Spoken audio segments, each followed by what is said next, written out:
तो महाराष्ट्र में एक बार फिर से मराठी भाषा का मुद्दा गर्माता जा रहा है, लेकिन इस बार सीएम फडणवीस पहले से मुस्तैद है और उद्धव और राज ठाकरे की चालाकी को इस बार चलने नहीं देंगे। सीएम फडणवीस ने उद्धव और राज ठाकरे को चेतावनी देते हुए साफ साफ कहा कि मराठी भाषा को लेकर अगर किसी भी तरह की गुंडागर्दी करने की कोशिश की तो सीधे जेल की हवा खानी पड़ेगी। तो आपको भी फडणवीस का ये फरमान सुनाते हैं, और क्या वाकई में राज ठाकरे और उद्धव ठाकरे की राजनीति का सबसे बड़ा मुद्दा फडणवीस ने सिर्फ एक लाइन के साथ खत्म कर दिया, ये भी बताते हैं। आप भी वीडियो को शेयर करें और अपनी राय कमेंट बॉक्स में जरूर दें। तो महाराष्ट्र नवनिर्माण सेना प्रमुख राज ठाकरे अक्सर मराठी भाषा को लेकर लोगों को परेशान करते नजर आते हैं। उनकी पार्टी के लोग बेवजह मारपीट करते हैं, गालियां करते हैं, विवाद करते हैं, तोड़ फोड़ तक कर देते हैं। लेकिन अब राज ठाकरे ये सब नहीं कर पाएंगे। राज ठाकरे के साथ जो उद्धव ठाकरे भी मराठी भाषा की पैरवी करते हैं वो अब नहीं कर पाएंगे, क्योंकि सीएम फडणवीस ने साफ शब्दों में कह दिया है कि मराठी भाषा को लेकर अगर किसी भी तरह की गुंडागर्दी की गई तो गुंडागर्दी करने वालों को पल भर में सलाखों के पीछे डाल दिया जाएगा। देखा भी नहीं जाएगा कि वो कौन है कौन नहीं है, उन्हें सीधे जेल में डाल दिया जाएगा। अब सीएम फडणवीस का यहाँ पर साफ तौर पर इशारा राज ठाकरे और उद्धव ठाकरे को लेकर ही था, क्योंकि राज ठाकरे और उद्धव ठाकरे ही मराठी भाषा हिंदी भाषा का विवाद बढ़ाते रहते हैं। उस विवाद को लेकर मारपीट करते हैं, गालियां देते हैं, बहस करते हैं, तोड़ फोड़ तक कर देते हैं। तो सीएम फडणवीस का पूरा बयान आपको भी दिखाते हैं। दरअसल महाराष्ट्र में पिछले कुछ दिनों से ऑटो रिक्शा व टैक्सी चालकों के लिए मराठी भाषा अनिवार्य करने का मुद्दा गरमाया हुआ है। राज्य सरकार ने बाहरी राज्यों से आए चालकों के लिए 1 मई से मराठी भाषा जरूरी कर दी थी और लाइसेंस रद्द करने की चेतावनी दी थी। हालांकि यूनियन के विरोध के बाद इस नियम को लागू करने की समय सीमा अगस्त तक बढ़ा दी गई है। इसी मुद्दे को लेकर महाराष्ट्र नवनिर्माण सेना प्रमुख राज ठाकरे ने सरकार पर कटाक्ष किया, जिसके बाद देवेंद्र फडणवीस ने पलटवार करते हुए अपनी सरकार का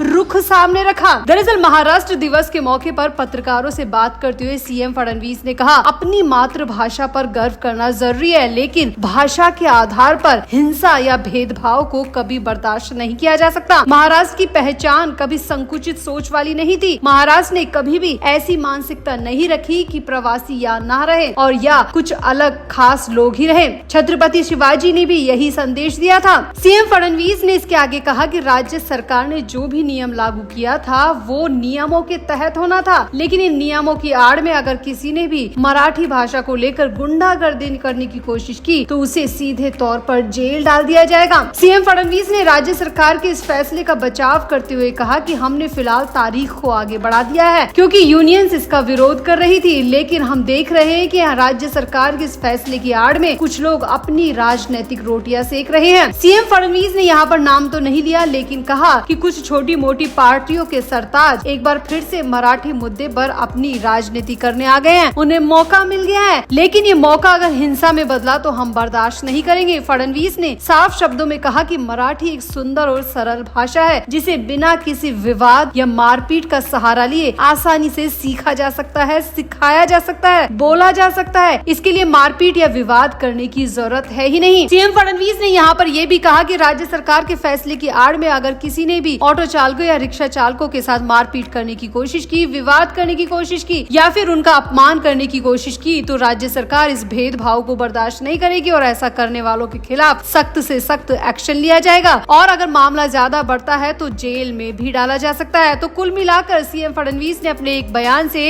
राज ठाकरे की राजनीति का सबसे बड़ा मुद्दा यहीं पर खत्म कर दिया। दरअसल हाल ही में राज ठाकरे ने राज्य सरकार के इस फैसले के खिलाफ अपना बयान जारी किया था और राज ठाकरे ने कहा था कि महाराष्ट्र में रिक्शा चालकों के मराठी बोलने का मुद्दा उठा है। कोई महाराष्ट्र में रहकर ये कहने की हिम्मत कैसे कर सकता है कि वह मराठी नहीं बोलेगा। ऊपर से हमारे मंत्री उन्हें और समय दे रहे हैं। क्या आप में हिम्मत नहीं है? उनके परमिट लाइसेंस रद्द क्यों नहीं किए जाते? राजनीति के कारण ये सब हो रहा है। उनके इस बयान से भाषा का मुद्दा एक बार फिर से गर्मा गया था। उसी के जवाब में सीएम फडणवीस ने राज ठाकरे को 2 टूक जवाब दिया और कहा कि शिवाजी महाराज ने हमें जो महाराष्ट्र धर्म सिखाया था उसमें ऐसी सोच के लिए कोई जगह जगह नहीं है। मुझे गर्व होता है कि जब मेरा मराठी भाई देश के किसी भी राज्य में जाकर वहाँ की संस्कृति और विकास में योगदान देता है। सीएम फडणवीस ने कहा कि अपनी भाषा पर गर्व होना अच्छी बात है और महाराष्ट्र में रहने वाले हर व्यक्ति को मराठी सीखनी ही चाहिए। उन्होंने आगे कहा कि जो लोग यहाँ रह रहे हैं वह मराठी सीखने की कोशिश कर रहे हैं। जिन्हें नहीं आती उन्हें हम मराठी सिखाने की कोशिश करेंगे, लेकिन भाषा के आधार पर हिंसा करना, विवाद करना और भाषा ना आने पर किसी को पीटना हमें बिल्कुल भी मंजूर नहीं होगा। और राज्य सरकार के फैसले की आड़ में अगर किसी ने अपनी राजनीति चमकाने के लिए गुंडागर्दी की तो उन्हें कड़ी से कड़ी सजा सरकार खुद दिलवाएगी। तो कुल मिलाकर यहाँ पर फडणवीस ने राज्य सरकार के फैसले का बचाव किया, साथ ही साथ राज ठाकरे और उद्धव ठाकरे को भी दो टूक भाषा में जवाब दे दिया और बता दिया कि भाषा के आधार पर अगर हिंसा की तो वो बिल्कुल भी एक्सेप्टेबल नहीं होगी। तो फडणवीस के इस पूरे बयान पर आपका क्या कहना है? क्या वाकई में राज ठाकरे और उद्धव ठाकरे भाषा के आधार पर विवाद या फिर किसी से मारपीट नहीं कर पाएंगे? आपको क्या लगता है? आप भी अपनी राय कमेंट बॉक्स में जरूर दें और वीडियो को भी शेयर करें।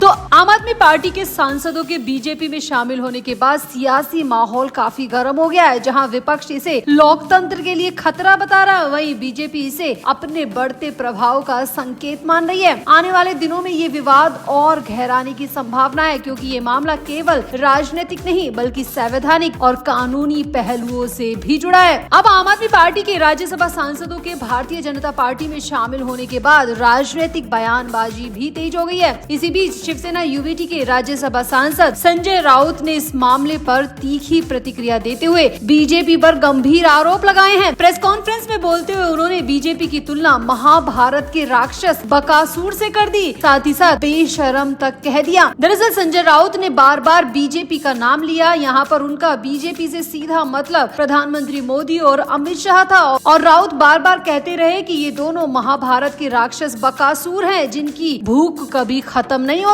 राउत ने कहा कि बीजेपी की राजनीति को एक शब्द में बेशर्मी कहा जा सकता है। उन्होंने आरोप लगाया कि पार्टी बिना किसी शर्म के विरोधी दलों के नेताओं को डराकर, धमकाकर, जेल का डर दिखाकर अपने साथ ले रही है, वरना कोई भी उनके साथ जुड़ना नहीं चाहता। मुझे भी डराया गया था, धमकाया गया था, मुझे जेल तक भेजा गया, लेकिन मैं इनके दबाव में नहीं आया। और राघव चड्ढा जैसे दोगले इंसान इनके दबाव में आ गए और इसी वजह से वो आम आदमी पार्टी को छोड़कर गए हैं। संजय राउत ने बार बार यहाँ पर अमित शाह और पीएम मोदी को बकासुर कहा, राक्षस कहा, जिसके बाद तो बीजेपी को पसंद करने वाले लोग काफी बुरी तरह भड़क गए। मुंबई से खबर आ रही है कि बीजेपी पार्टी को पसंद करने वाले फैंस और सपोर्टर्स ने संजय राउत के घर का घेराव किया। संजय राउत के घर मैत्री के बाहर काफी तांडव मचा, काफी भीड़ जमा हो गई और संजय राउत के खिलाफ काफी नारेबाजी भी हुई, जिसके बाद वहाँ पर मौजूद सिक्योरिटी को आना पड़ा और पूरे मामले को संभालना पड़ा। ये विवाद काफी देर तक चलता रहा। काफी देर तक संजय राउत हाय हाय के नारे लगते रहे। संजय राउत के खिलाफ काफी देर तक बयानबाजी होती रही। अब संजय राउत हमेशा से अपनी बेबाक बयानबाजी के लिए जाने जाते हैं, लेकिन उनके बयान कई बार लिमिट को भी क्रॉस कर देते हैं। जिस तरह से उन्होंने पीएम मोदी और अमित शाह की राक्षस बकासुर से तुलना की है, वो वाकई में किसी को भी हैरान कर सकती है। और यही वजह है कि सपोर्टर्स ने जाकर राउत के घर का घेराव किया और वहाँ पर काफी हंगामा मचा दिया। खैर, वैसे आपको क्या लगता है? क्या राघव चड्ढा वाकई में दबाव में बीजेपी में शामिल हुए हैं या फिर वो बीजेपी की राजनीति से प्रभावित होकर बीजेपी में गए हैं? आपको क्या लगता है? आप भी अपनी राय कमेंट बॉक्स में जरूर दें और वीडियो को भी शेयर करें।